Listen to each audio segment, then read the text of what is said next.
에베소서 2장 4절부터 10절까지입니다. 에베소서 2장 4절부터 10절까지입니다. 그러나 하나님 곧 자비가 부요하신 그분께서는 우리를 사랑하신 자신의 위대한 사랑으로 인하여 실로 우리의 죄들 가운데서 죽었던 때에 우리를 그리스도와 함께 되살아나게 하셨느니라. 은혜로 너희가 구원받았느니라. 그리고 우리를 함께 일으키셨으며 우리를 그리스도 예수 안에서 하늘의 처소들에 함께 앉히셨느니라. 이는 그리스도 예수를 통하여 우리를 향한 그분의 친절하심 안에서 그분의 은혜의 지극히 부여하심을 다가올 시대들에 보이려 하심이라. 이는 너희가 은혜로 구원받은 것은 믿음을 통한 것이기 때문이니 이는 너희 자신에게서 난 것이 아니요 그것은 하나님의 선물이라. 행위에서 난 것이 아니니 아무도 자랑하지 못하게 하려 함이라. 이는 우리가 그리스도 예수 안에서 선한 행위들을 위하여 창조된 그분의 작품이기 때문이라. 그 행위들은 하나님께서 우리가 그것들 가운데 살아가도록 미리 정하신 것이라. 아멘. 기도드리겠습니다. 하나님 감사를 드립니다. 주의 첫날 우리가 세상에 많은 일들이 우리 앞을 막고 있지만 그 모든 것을 제쳐두고 우리가 주님 앞에 나와 주님을 경배드릴 수 있는 은혜를 입혀주셔서 감사를 드립니다. 세상 사람들이 누릴 수 없는 행복을 우리는 맛보고 있고 세상 사람들이 가질 수 없는 구원을 우리는 가졌고 세상 사람들은 결코 맛볼 수 없는 이 귀한 하나님의 말씀의 그 맛을 우리는 보고 있는 것을 주님 앞에 감사를 드립니다. 하나님, 우리는 구원받은 그리스도인들입니다. 우리가 세상에서 세상과 섞여 살 수 없듯이 우리는 주님과 함께 또 교회 구원받은 형제 자매들과 함께 살아가야 될 운명을 갖고 태어난 사람들입니다. 주님, 우리가 주님 오시기 임박한 이때에 세상이 그 어떤 것들이 우리를 얽어매더라도 우리가 그것들을 뿌리칠 수 있고 오직 복음을 향해서 교회를 향해서 또 믿음을 향해서 달려나갈 수 있는 귀한 은혜를 입혀주시기를 우리 주님께 부탁을 드립니다. 하나님 아버지, 교회가 왜 필요한지, 모임이 왜 필요한지, 정말 성경이 우리에게 왜 필요한지를 주님께서 알게 해주시고 하나님, 우리가 이 시간에 선포되는 말씀이 우리들의 마음속에 자리 잡아서 이 모임에 함께하고 있는 우리들의 마음이 얼마나 큰 축복을 받고 있는지 하나님, 우리가 정말 경험할 수 있도록 은혜를 입혀주시길 바랍니다. 이 시간을 축복하여 주시고 이 시간 후에 오후에 있을 또 예배도 주님께서 축복하여 주시고 교제와 식사와 모든 시간들을 주님께서 함께하여 주시길 바랍니다. 주님 앞에 감사와 영광을 돌려드립니다. 이제 곧 다시 오셔서 저희들을 데려가 주실 우리들의 유일한 구원자 우리 주 예수 그리스도 이름으로 감사하며 기도드리옵나이다. 아멘.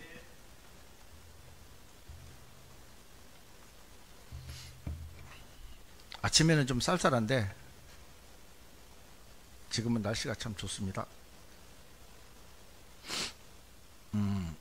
오늘 이 말씀은요, 어떻게 보면 간증입니다. 저의 간증이고 또 하나님께서 말씀을 통해서 저희들에게 가르쳐주고 싶은 것이 있어서 제가 이제 이 말씀을 골랐는데, 우리가 구원을 받은 것은 에베소서 뿐만이 아니고 신약의 참 많은 부분을 통해서도 보여주고 계십니다. 근데 우리는 많은 사람들이 이제 그렇지는 않지만 간혹 어떤 분들은 구원을 받은 것으로 만족하는 부분들이 참 많이 있어요. 듣기에 따라서는 약간의 민감하게 들릴 수도 이제 있을 것 같지만, 제가 직접 겪어보고 경험한 일이기 때문에 여러분 앞에 이제 자신 있게 이야기를 할 수 있습니다. 특별한 환경이나 형편에 있는 분들 말고는 아마 거의 대부분 저와 같은 경우가 되지 않았을까, 이제 이런 생각에서 이제 이야기가 좀 풀어질 것 같습니다. 저는 1989년도에 구원을 받았습니다. 오래됐죠? 그 구원을 받고 나서 이제 타 교단에서 이제 오랫동안 있다가 교회를 안 나간 지도 좀 됐어요. 그러다가 이제 우연한 계기로 이제 다시 신앙생활을 하고 싶은 마음을 이제 줬는데, 개역 성경을 제가 집에 이제 2권을 사놨었거든요. 근데 그게 집에서 안 보이는 거예요. 아무리 찾아도 안 보이는 거예요. 성경을 좀 보고 싶어 갖고 아무리 찾아도 안 보이는 거예요. 그래서 버려졌나 보다, 이제 그 생각을 하고 제가 이제 성경을 사려고 들어가 봤는데, 우연찮게 이제 킹제임스 성경이 알게 됐어요. 그래서 맨 처음에는 다른 이제 성경을, 킹제임스 성경 이제 다른 번역본을 내가 구해가지고 읽었는데, 읽다가 보니까 이분이 좀 정치 쪽에 너무 이제 치우쳐져 있어서 다시 이제 알아보는 와중에 제가 이제 오늘 이제 우리가 가지고 있는 이 표준 킹제임스 성경을 이제 알게 됐습니다. 그 알게 되고 나서 바로 이제 제가 이 성경을 쓰는 교회로 왔느냐, 그게 아니거든요. 이제 제가 알고 있는 분이 김해에서 이제 목회를 하고 있어가지고 이제 그 교회를 갔어요. 이제 그분은 개역 성경으로 설교를 하시고, 저는 이제 표준 킹제임스 성경으로 이제 보고 있으니까 이제 안 맞잖아요. 물론 이제 그거는 극복할 수 있는 문제였는데, 이제 여러 가지 이제 이유가 좀 있어가지고 제가 이제 그 교회를 안 다니게 됐어요. 안 다니게 됐는데 또 이제 찾아야 되는데,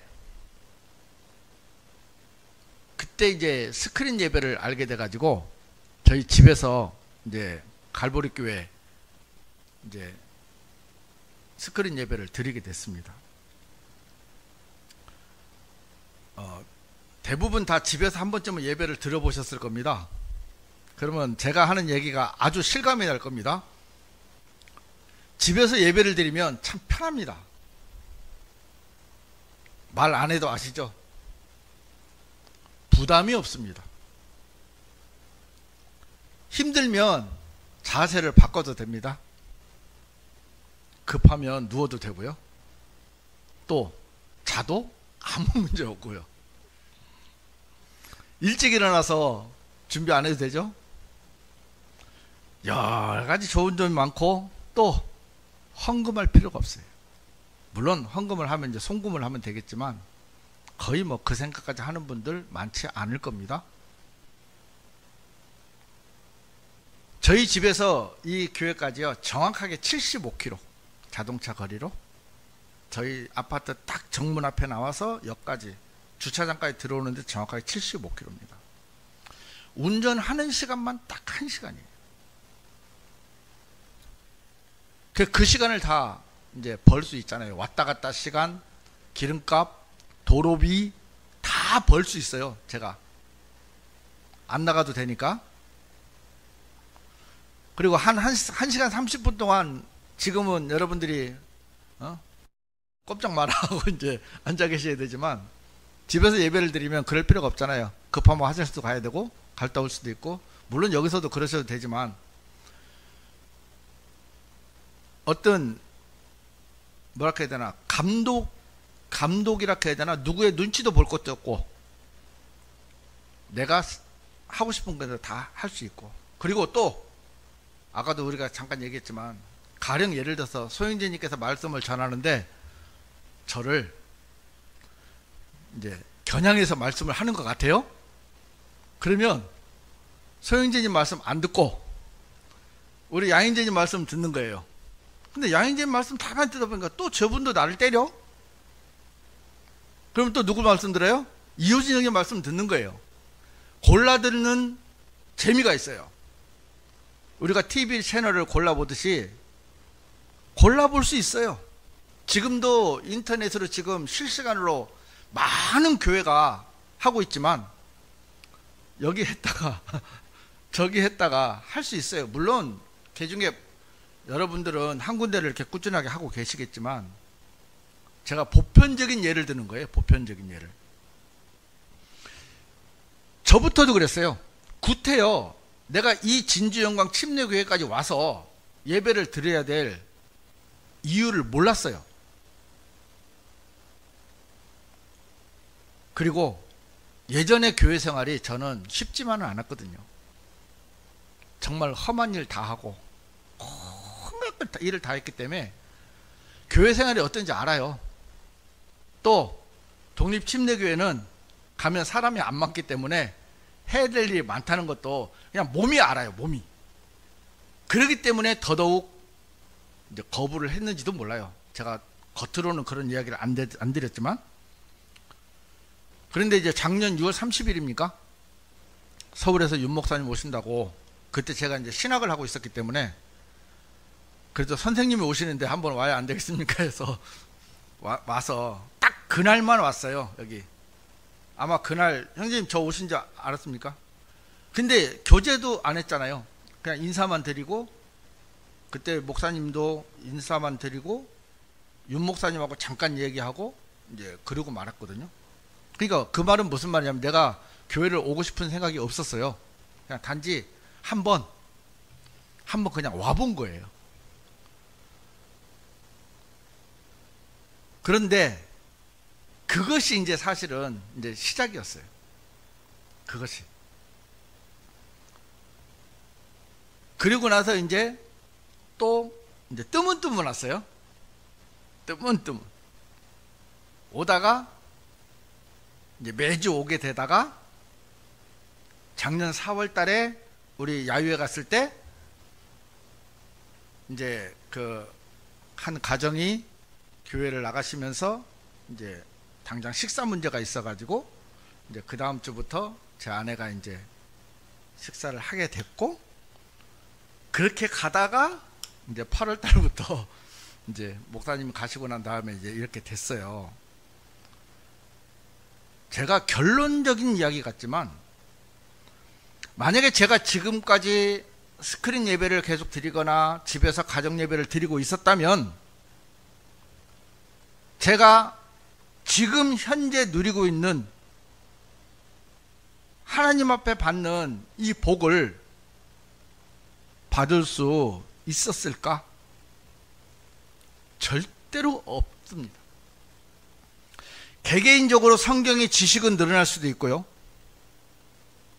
제가 제 개인적인 어떤 하나님의 열망에 대한 그 열망이나 이런 것들은 좀 많아질 수 있었겠지만, 지금처럼 교회에 속해서 형제 자매들과 뽁닥뽁닥 대면서 이런저런 일들을 감당하면서 말씀을 전하면서 제가 받는 이 복을 저는 절대로 받을 수 없다고 생각이 됩니다.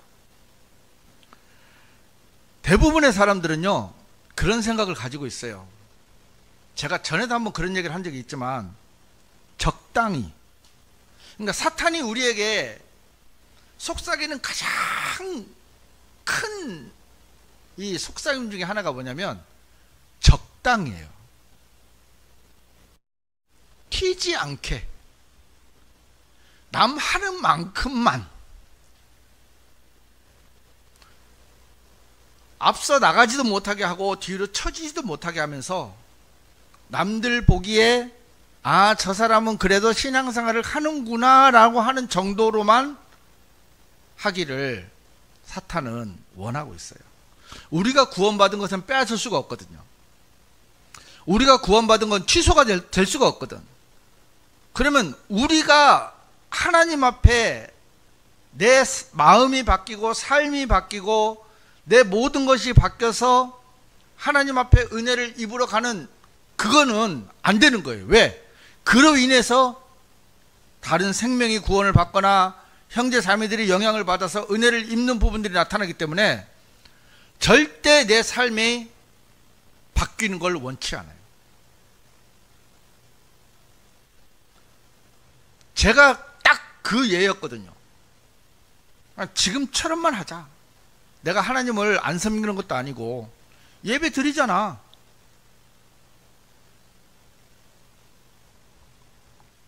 오늘 말씀에 구원은 8절에 뭐라고 되어 있습니까? 이는 너희가 은혜로 구원받은 것은 믿음을 통한 것이기 때문이니 이는 너희 자신에게 난 것이 아니요 그것은 하나님의 선물이라. 행위들에게서 난 것이 아니니 아무도 자랑하지 못하게 하려 함이라. 구원은 믿음을 통해서 행위에서 난 것이 아니라고 분명히 말씀을 하고 계시는데, 그 뒤에 에베소서 2장 10절을 읽어보면요, 이는 우리가 그리스도 예수 안에서 선한 행위들을 위하여 창조된 그분의 작품이기 때문이라. 무엇을 위해서? 선한 행위들을 위해서.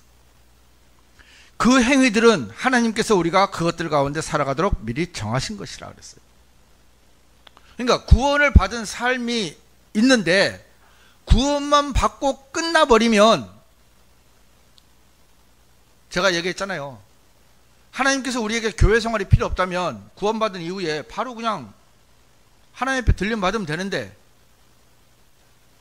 구태여 우리를 교회 안에 남겨두신 이유가 있다면 교회 안에서 해야 될 일이 있다는 거죠. 구원은 전적으로 은혜를 받았어요. 그걸 부정하는 게 아닙니다. 하지만 구원을 받은 이후에 우리의 삶이 구원으로 끝나버리지 않기를 바라는 하나님의 마음이 이 말씀 안에 숨겨져 있습니다.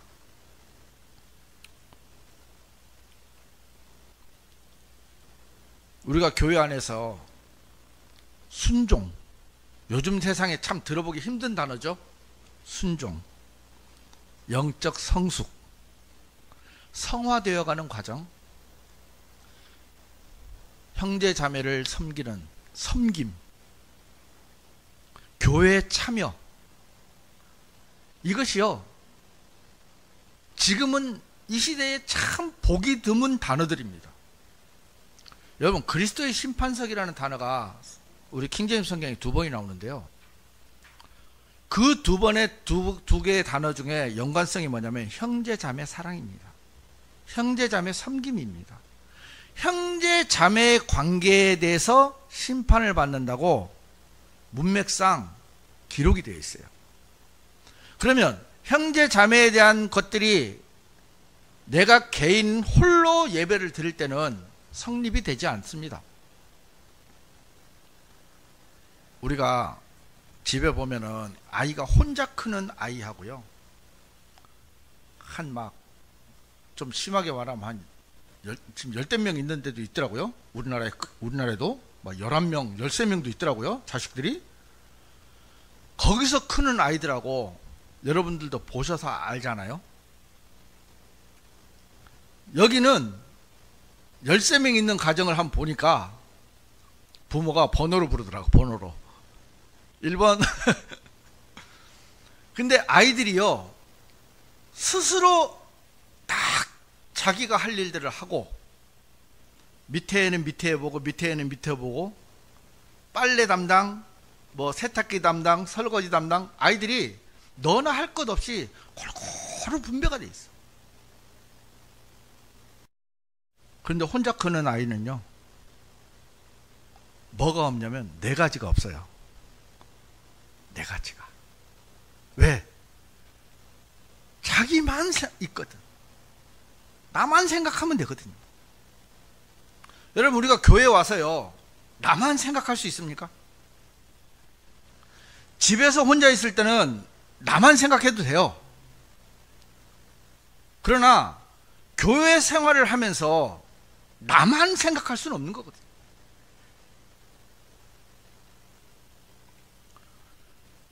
지금 이 시대에 사탄이 가장 노리는 계략 중에 하나가 또 뭐냐면, 모이는 걸 원하지 않아요. 한 군데 있어요, 저 바깥에는 모이기를 원하고, 이 교회, 구원받은 그리스도인들 교회는요, 모이기를 원하지 않아요. 왜 그런지 아십니까?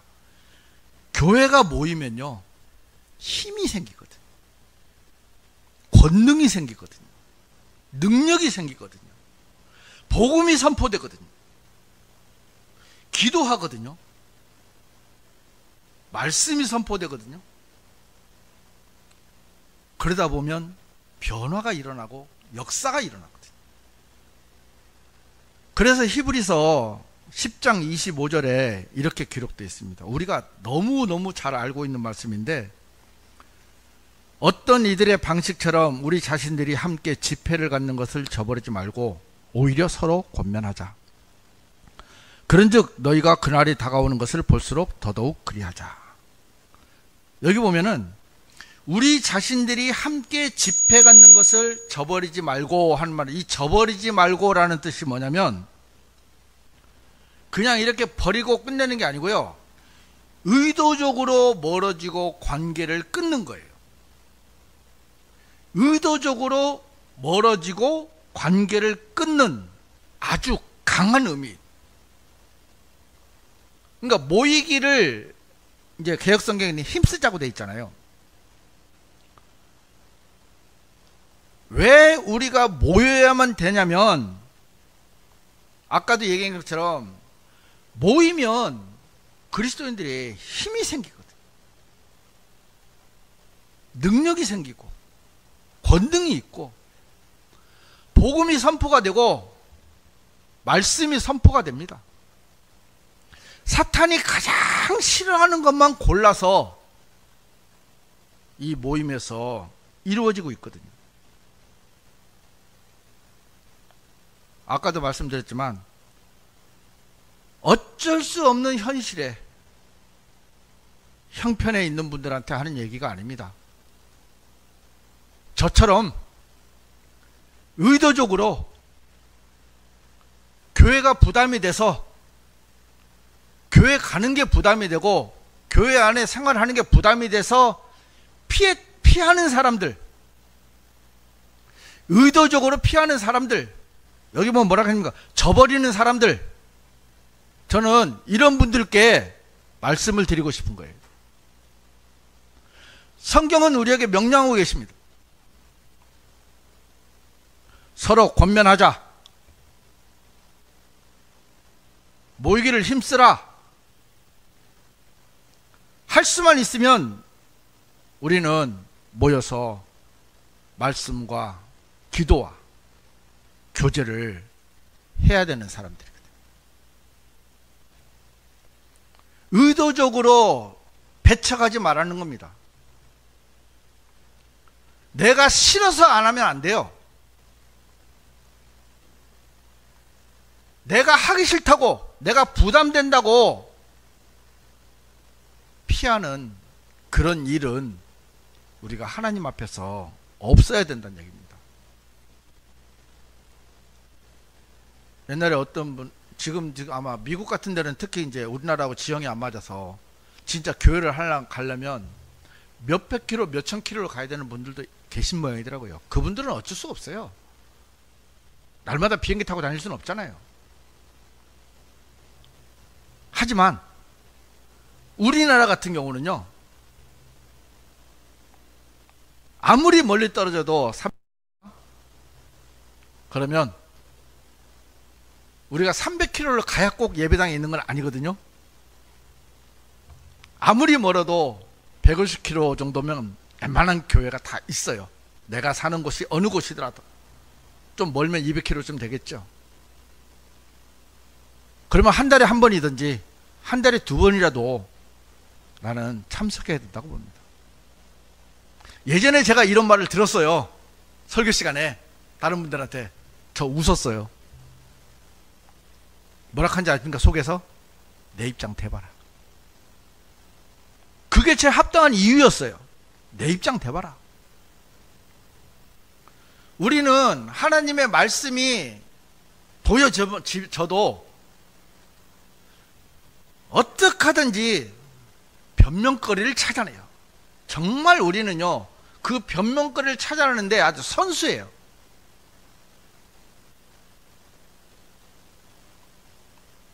제가 듣기로 정확한 건 모르지만 목포에서 서울까지 예배를 드리러 가시는 분들이 있다고 들었거든요.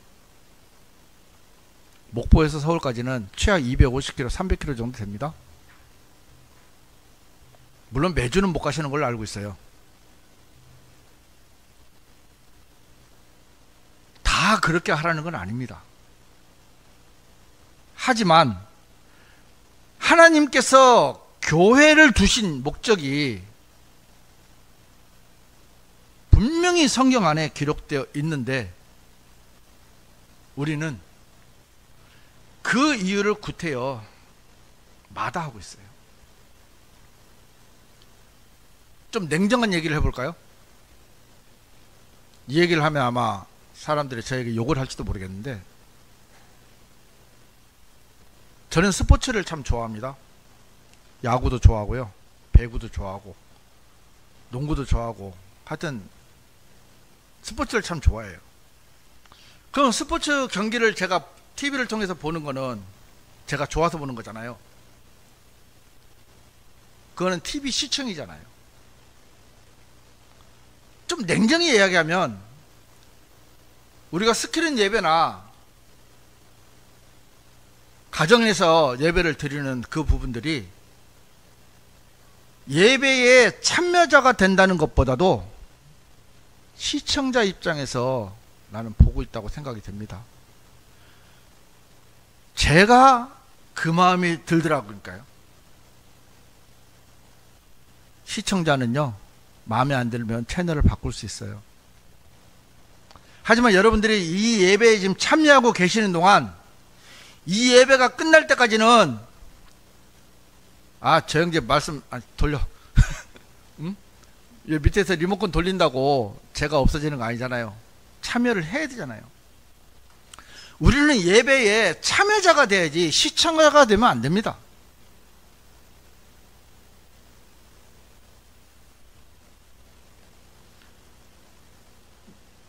교회 모임에 성도들이 있어야 되는 이유 중에 하나가 또 뭐냐면 교회의 본질입니다.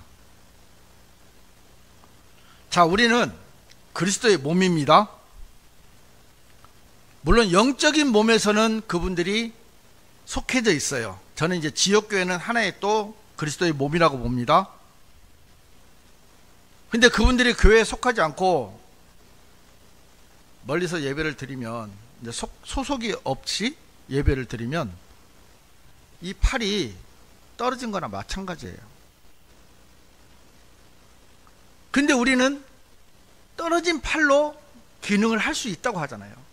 여러분, 상식적으로 생각을 해서요, 가령 제 손이 잘렸는데 이 손이 물건을 잡거나 쥘 수 있습니까? 잘려져 있는데. 나무에서 가지가 하나 잘렸어요. 이 가지가 무슨 역할을 할 수 있겠습니까?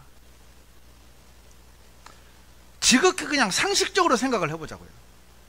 양무리에서 양이 한 마리가 나갔어요. 자, 나가는 그 순간 양은, 그 양이 살아있다고 보장을 누가 할 수 있습니까? 아무도 못해요. 여러분, 사탄이요, 울부짖는 사자처럼 삼킬 자를 찾는다 하죠. 삼킬 수 있는 자를 찾는다 했어요, 표준 성경에. 그냥 삼킬 자를 찾는 게 아니고요, 내가 딱 보고 김자매 내가 삼킬 수 있을까? 삼킬 수 있는 자를 찾아다니는, 호시탐탐 노리고 있는 그 사탄에게 내가 그냥 홀로 내놓는 거하고 똑같은 거예요. 양이 양무리에서 떠난 그 순간 늑대, 사자, 곰, 호랑이, 모든 짐승들의 먹잇감이 되는 거예요. 고린도전서 12장 26절에서 27절 우리 다 같이 한번 읽어보겠습니다. 한번 찾아보겠습니다. 고린도전서 12장 26절에서 27절. 고린도전서 12장 26절, 27절.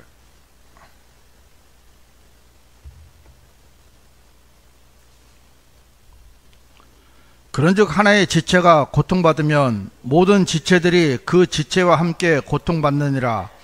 또는 하나의 지체가 영예를 얻으면 모든 지체들이 그 지체와 함께 크게 기뻐하느니라.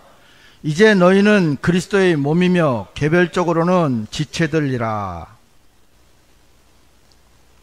함께 움직여지고 함께 살고 함께 죽고 모든 생사와 고락을 같이 해야만 하는 것이 구원받은 그리스도인들이 교회의 모임에 있어야 되는 이유를 하나님께서 이 말씀을 통해서 보여주십니다.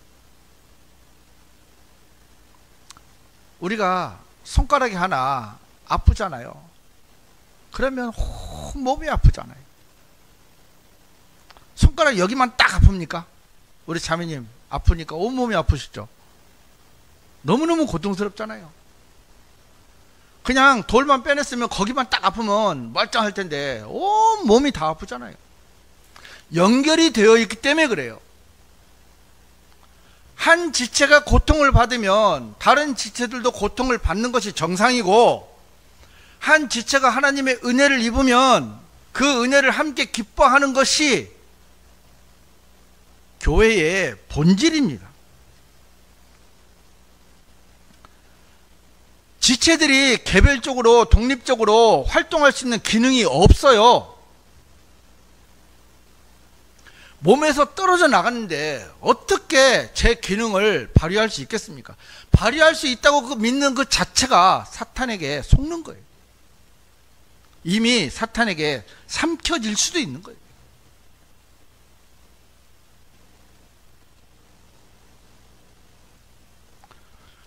또 다른 이유는 뭐냐면은 영적인 돌봄과 감독의 관리에서 벗어나는 거거든요. 아까 양무리의 양을 이제 비유를 했는데, 히브리서 13장 17절에 너희를 다스리는 자들에게 순종하고 스스로 복종하라. 이는 그들이 회개 보고를 해야만 하는 자들로서 너희의 혼들을 위하여 깨어 있기 때문이라. 이는 그들로 하여금 그것을 즐거움으로 행하고 비통함으로 하지 않게 하려 함이라. 이는 그것이 너희에게 무익하기 때문이라. 교회의 목회자, 목양자라 하죠. 그 목양자는요, 말씀을 가르치는 거로 끝나는 것이 아닙니다. 여러분 가정에 가장을 보면 요즘은 그 기능이 많이 퇴색이 됐고 가정에서 인정을 받지 못하고 있지만, 옛날부터요 군사부 일체는 군사부 일체라 했습니다. 아버지의 역할이 굉장히 엄중했어요.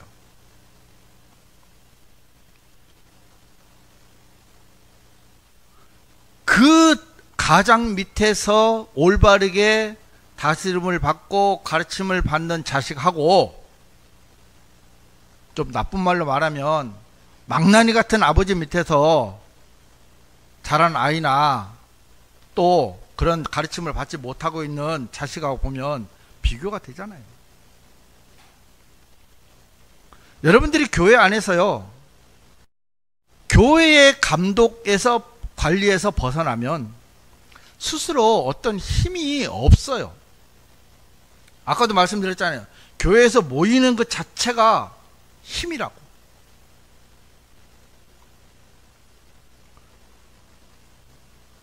홀로 예배를 드리는 사람들은요, 책망받을 일도 없어요.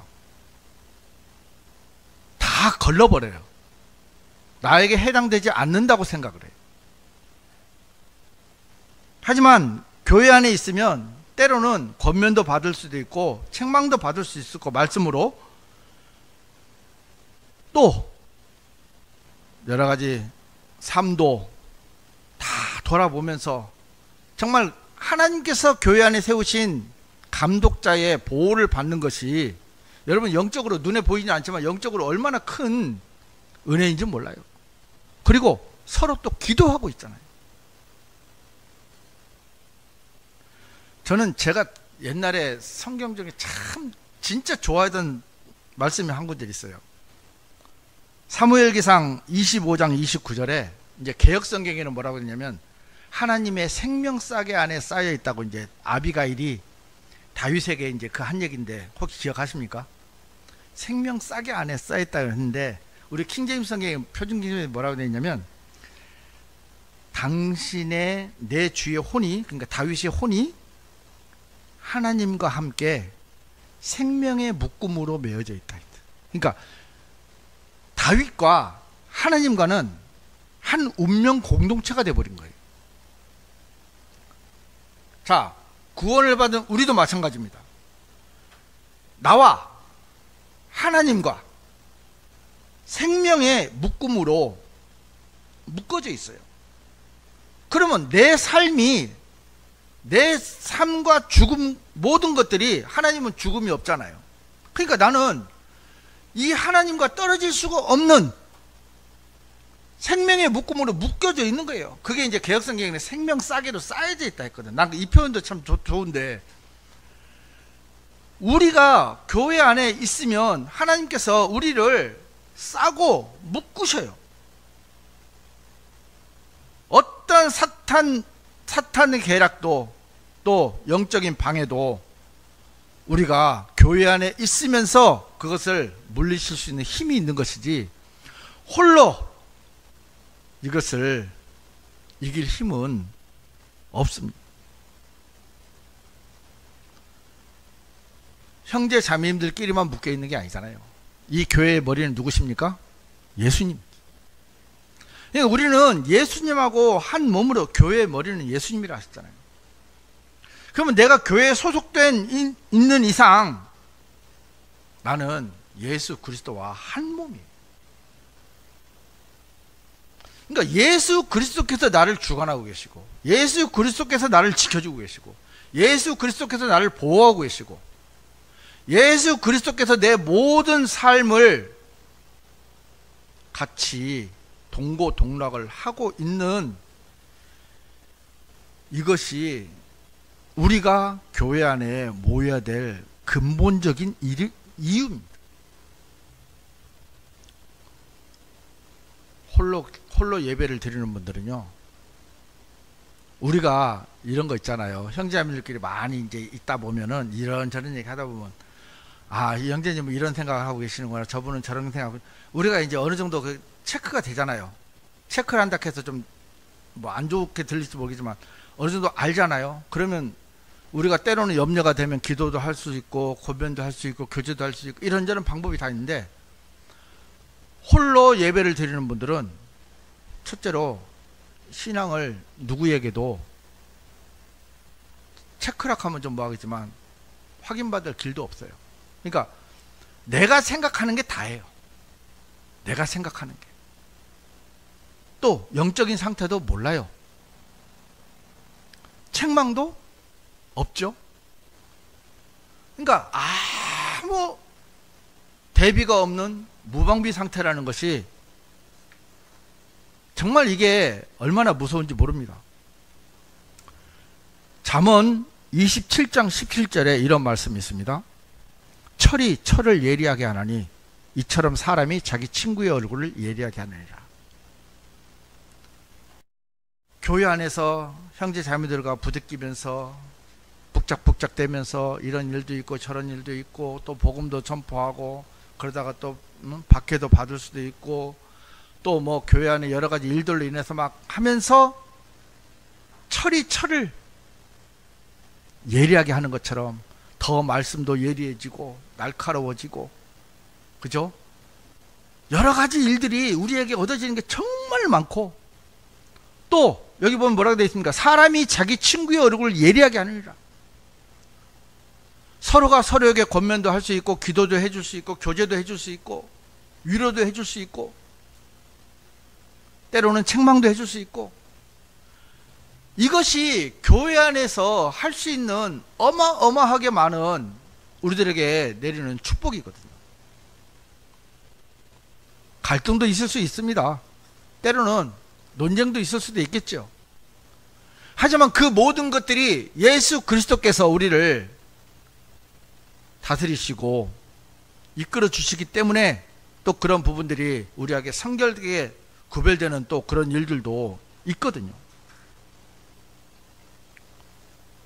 성경적 성화는요, 우리가 이제 전에 형제님께서 한번 그런 말씀 하셨는데, 구원을 받은 사람들이 대부분 구원받고 나서 구원을 받은 때나 안 받은 때나 똑같이 생활을 한다고, 그게 이해가 안 된다고 이제 그 말씀을 한번 하신 적이 있어요. 저도 100% 공감합니다. 뭐 그렇게 해야 또 구원이라는 얘기가 아니고요. 주권 구원처럼 그게 아니고, 구원받은 사람들이 성화되어오는 과정이요, 반드시 필요하고, 왜? 우리는 그리스도 신부니까 지금은 신부 단장 기간이거든요.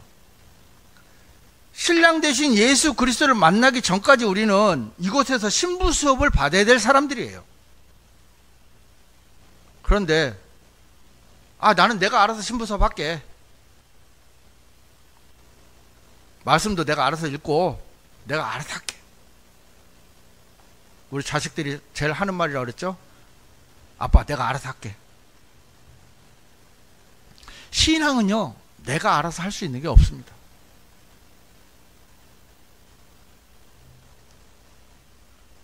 마지막으로는 그리스도의 심판석 앞에서 받을 상급입니다. 개개인의 심판은, 상급은 보장됩니다. 구원도 당연히 보장되고요. 하지만 아까도 말씀드렸죠, 심판석이라는 문맥은 형제 자매들과의 문제를 통해서 받는다고.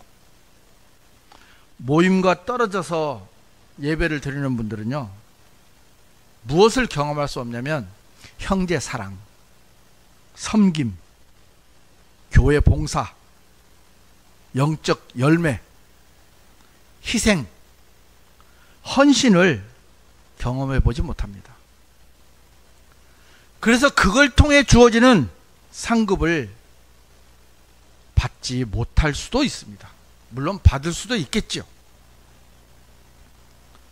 똑같은 기간 주님을 섬겼다고 해도 교회 안에서 교회 지체들과 생사고락을 같이 한 분과 홀로 주님을 섬긴 분과는 하나님께서 명백한 차이를 주실 거라고 생각이 됩니다. 저는 이렇게 결론을 좀 맺고 싶습니다.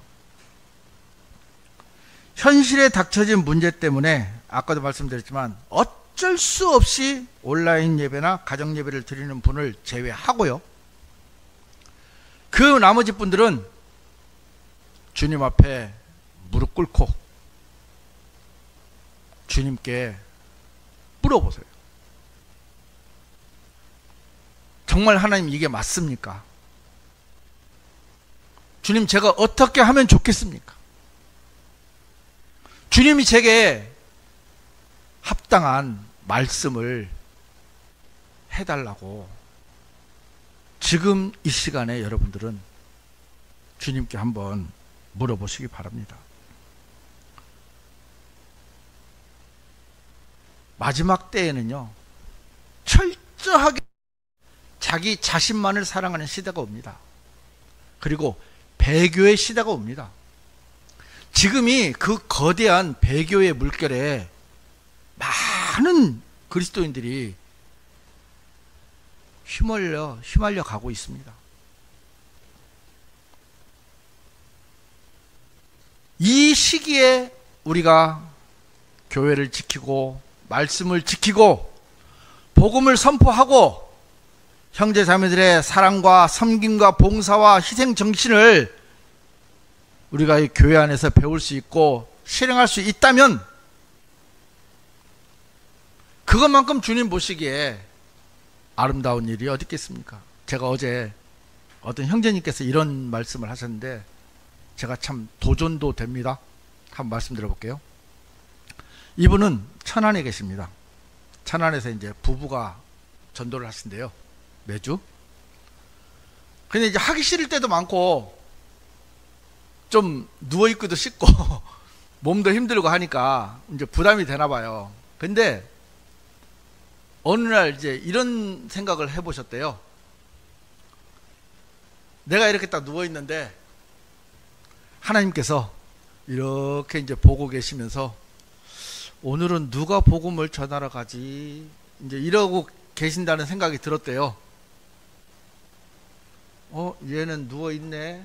그럼 누가 복음을 전하러 가지? 하면서 이제 돌아보신다는 생각이 들으니까 누워 있을 수가 없어가지고 이제 일어나서 복음을 전하러 갔는데, 중요한 건 뭐냐면 이 천안에 전도할 사람이 없다고 서울에서 90 넘으신 어르신이 매주 오신대요.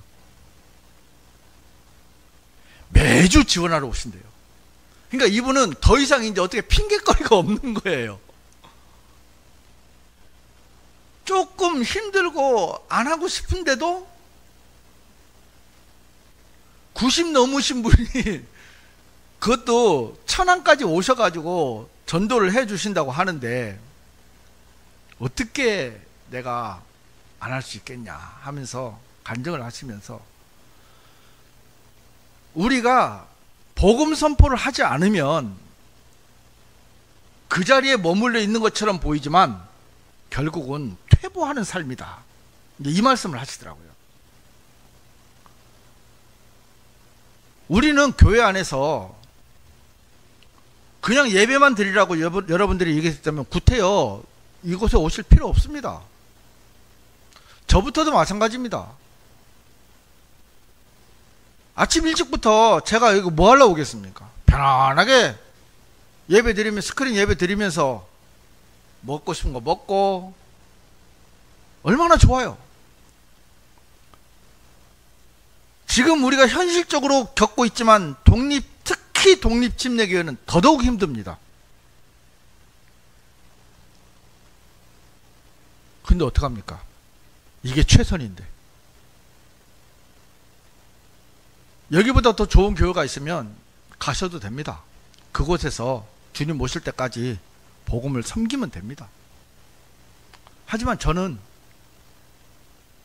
지금 제가 이 표준 킹제임스 성경과 이 진주교회가 저의 최선이기 때문에 저는 이곳에서 복음을 섬길 수밖에 없습니다. 주님은 우리를 위해서 모든 것을 희생하셨어요. 여러분, 한 나라의 대통령이 저렇게 내려왔는데도 나라가 시끄러운데, 하나님이신 그분이 육신을 입고 이 땅에 내려오셨어요.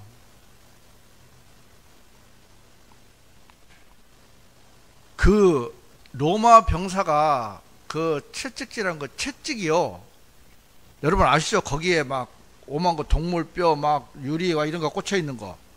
그래서 한번 치면 등에 꽂혀요.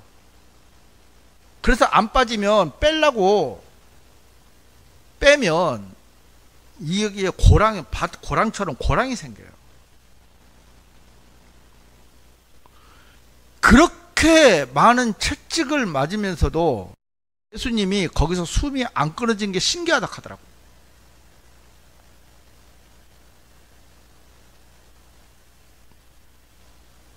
그 가시관이요, 저는 몰랐어요. 이게 사람 손으로 들 수가 없대요. 워낙 날카로워서.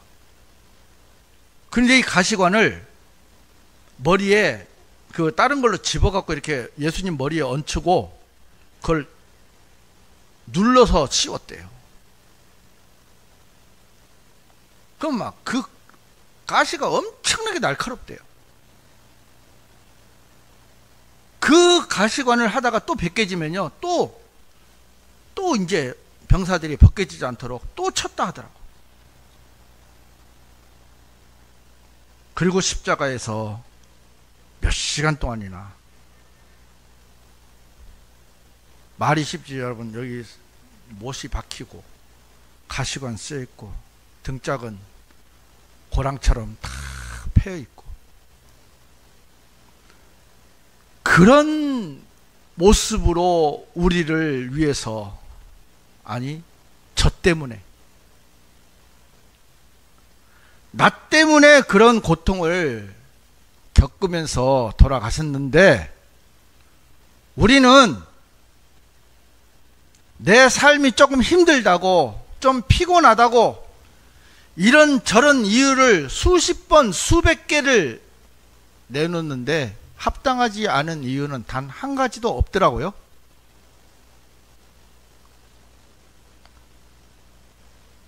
예수님은 변명을 하지 않더라고요. 이유를 대지 않더라고요. 나 때문에. 다른 사람 이유가 아니에요. 나 때문에 그렇게 당하셨는데 나는 집에서 편안하게 내 할 거 다 하고 시간 좀 남으면 섬겨야지. 여러분, 인심 쓰지 마세요. 하나님은 그 인심 바라지 않습니다. 내가 가진 시간을 쪼개서 없는 것도 찾아서 내서 섬겨도 부족해요.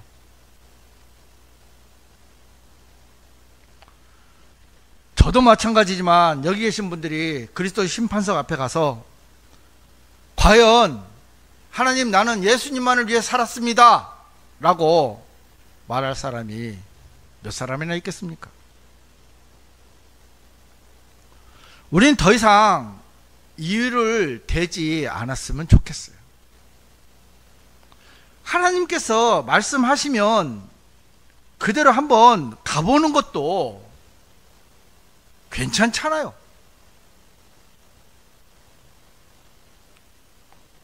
요한계시록 2장 20절에 보면 보라, 내가 문 앞에 서서 두드리노라. 누구든지 나의 음성을 듣고 문을 열면 나는 그에게로 들어갈 것이요 그와 함께 만찬을 먹고 그도 나와 함께 만찬을 먹으리라. 여기 보면 주님이 문 앞에서 두드립니다. 그런데 그 다음에 뭐라고 되어 있습니까? 누구든 나의 음성을 듣고. 우리가 성경에 자주 나오죠. 들을 귀들이 있는 자는 복이 있도다 하잖아요. 주님께서 문을 두드리고 계시는데도, 그리고 여기 보면 나의 음성을 듣고 그러잖아요. 문 열어라. 성훈아, 문 열어라. 문 열어라. 계속 두들기면서 말씀을 하고 계세요. 여기서 보면 음성이잖아요. 두드리는 소리를 듣는다는 게 아니잖아요. 나의 음성을 듣고, 성훈아, 문 열어라. 문 열어라. 문 열어. 계속 두들기고 계세요. 나는 꿈쩍도 안 합니다.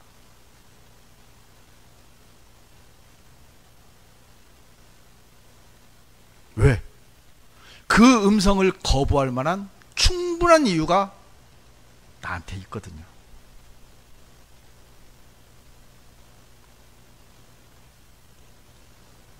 열어주세요. 여러분이 음성을 못 듣는 게 아니에요. 안 부정하는 거예요. 안 들은 척하는 거예요. 여러분, 안 괴롭습니까? 주님의 음성이 들리는데 실행하지 않으면 안 괴롭습니까? 저는 괴롭더라고요. 힘들더라고요. 몸은 편한데 마음은 힘들더라고요. 그런데 새벽에 일어나서 먹을거리 준비하고 이것저것 준비해서 여기까지 오면 와서 이것저것 준비하고 할 것도 많아요. 보면 몸은 힘든데 마음은 즐겁습니다. 여러분, 교회 오는 게 설렙니까? 좋은 게 아니고 설렙니까? 저는 교회 오는 게 설렙니다. 교회 와서 말씀을 같이 나누는 게 설레요.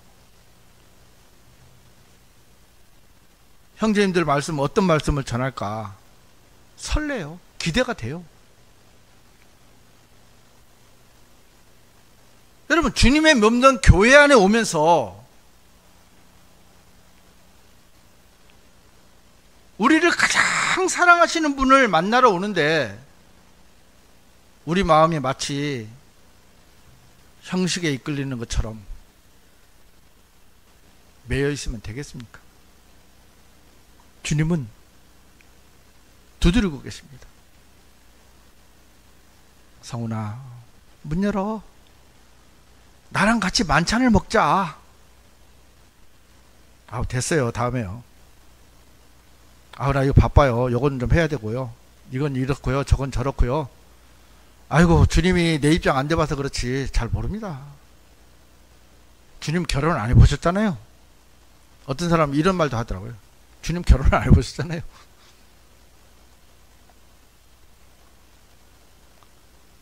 우리는 성경도 잘 모르겠지만 그 주님의 마음도 너무 몰라요.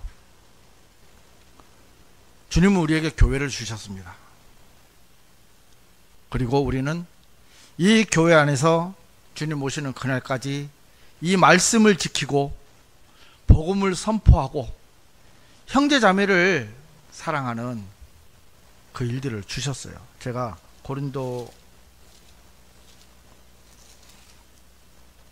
고린도전서 3장 이것만 읽고 마치겠습니다.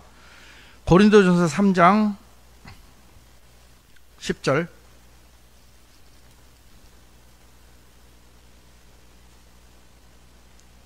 10절부터 13절까지 읽어보겠습니다.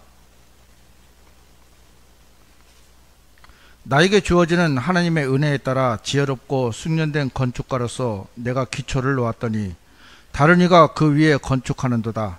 그러나 모든 사람은 저마다 자신이 그 위에 어떻게 건축할지 주의할지니라. 이는 놓여있는 기초 외에 다른 기초를 놓을 수 있는 사람은 아무도 없기 때문이라. 그 기초는 예수 그리스도시라. 이제 만일 어떤 사람이 이 기초 위에 금이나 은이나 보석들이나 목재나 건초나 그루터기로 건축한다면 모든 사람의 일이 저마다 명백하게 드러나게 되리라. 이는 그날이 그것을 분명하게 밝힐 것이기 때문이요 그것이 불에 의하여 드러나게 될 것이기 때문이라. 그런즉 그 불이 모든 사람의 일을 각각 그것이 어떤 종류인지 검사하리라. 여기 보면 12절에 금이나 은이나 보석, 목재, 건초, 그루터기가 있습니다. 목재, 건초, 그루터기는 죽은 행위입니다. 우리가 하나님과 아무 상관이 없는 일입니다. 자, 금은요 신성을 나타냅니다. 하나님께 경배하는, 이게 지금 교회의 역할 중에 하나입니다. 교회가 존재해야 될 가장 첫 번째 이유는 우리가 하나님께 경배드리는 일입니다. 이것은 금입니다.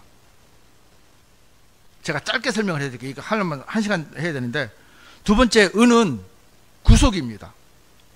혼을 구원하는. 세 번째는 보석입니다. 보석은 성도들의 교제, 양육 이런 것을 포함합니다. 자, 교회 안에 남는 것이 이 세 가지예요. 그리고 여러분들이 그리스도 심판석 앞에 가면 것들이 태워지고 다 없어지고 남는 것이 뭐냐면 이 세 가지밖에 안 남아요. 지난주에 얘기했지만 정치활동이요 1000년 만년을 해보십시오. 싸그리 다 불타버립니다. 하나님 앞에 아무짝에도 쓸모없는 일이에요.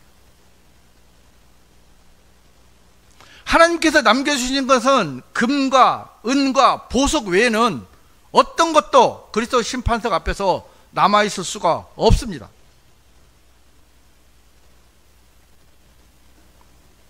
이것들이 홀로 신앙생활을 해서 얻어질 수 있는 것이 아니라는 것이 여러분들이 아마 아실 겁니다. 우리가 살면 얼마나 살겠습니까? 남은 생에 조금이라도 부끄럽지 않게 살고 주님을 만나야 하지 않겠습니까?